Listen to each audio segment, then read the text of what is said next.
जोङो बे सानथामनि हाबाफारिखौ ओरैबायदिहाय लादों जोंनि कुमारिघाटा आनसलिकनि बिबानगिरिफोर लोगोसे बिसोरखौ लानानै जों आरसिखौ दानाय जादों आरो बे आरसियाव बे जोंनि सेसा प्राइमारिनि आन्डाराव जिथा गामि दङ बे 10टा गामिनि गासैबो आफादगिरि आरो नेहाथारिखौ लानानै जों आरसिखौ दानाय जादों। बेनिफ्राय दाखांनानै जोङो एसे माने बाहाय माने इक'नमिकेलि बाहाय माने प्रब्लेम दाबो प्रब्लेम एसेबाबो दा जोङो सुफुंनो अन्तत जों बे 10टा गामिनि सायावनो जों हानाय बायदि सोरखौबा जों गामियारि भाषादो बुंनाय बायदि सानद्रैदो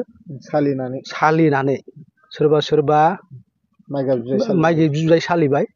सोरबा उन्दैया थालांबाय सिङाव थाबाय एसे गिदिरा इनि सायाव थाबाय आरो बेखौबो जों सालिदों सालिनानै बिदिहाय जोङो रायजोफोरनिफ्राय मदद खेन्दा खांनाय जादों आरो खामानियावबो जोङो बिथांमोननिफ्राय मदद लानाय जादों। खुंथारगोन होननानै जोङो जानजि खाफ्रादों गतिके जोङो बे रायजोखौ लानानै आरसिखौ दाबाय नालाय दानानै जोङो रायजोफोरनिफ्राय जथेस्थ' गोसो गुदुं रायजोफोरनिफ्राय जथेस्थ' जों सहाय सहयोग मोनदों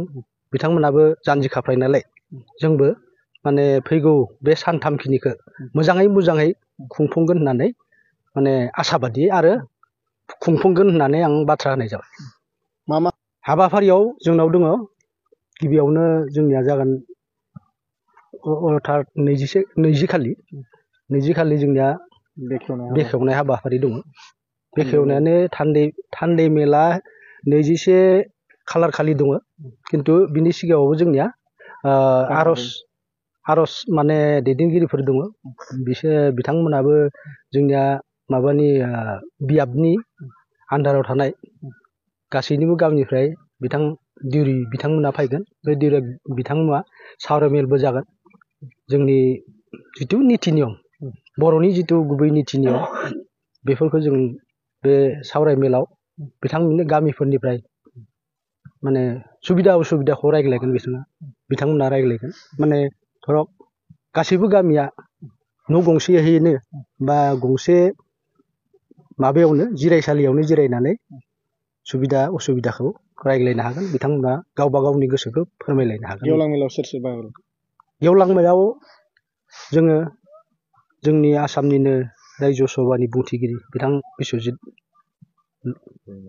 दैमारि गिबियावनो जोङो बिथां आयेन आफादनि बुंथिगिरि बिथां बिस्वजित दैमारिखौ जों लोगो हमनानै फिक्स खालामनाय जादों आरो लोगोसे थागोन दुलाराय बाथौ गौथुमनि आफादगिरि पबनेश्वर ब्रह्म बिथाङा आरो लोगोसे दङ कान्तेश्वर बरगयारि बिथां आरो लोगोसे जोंनियाव बेयावबो समाज सिबियारि दङ आरो समाजसिबि बिथांमोन दङ आरो लोगोसे जोंनि तामुलपुर समस्तिनि एमएलए बिथाङा दङ आरो लोगोसे जोंनि दारांगाजुलि बियाबनिबो दङ एमसिएलएबो दङ बिथाङाथ' एसे जोंनि लकेलानो बिथाङाबो थागोन ओरैहाय जों खुंफुंनो हाबाफारि लानाय जादों।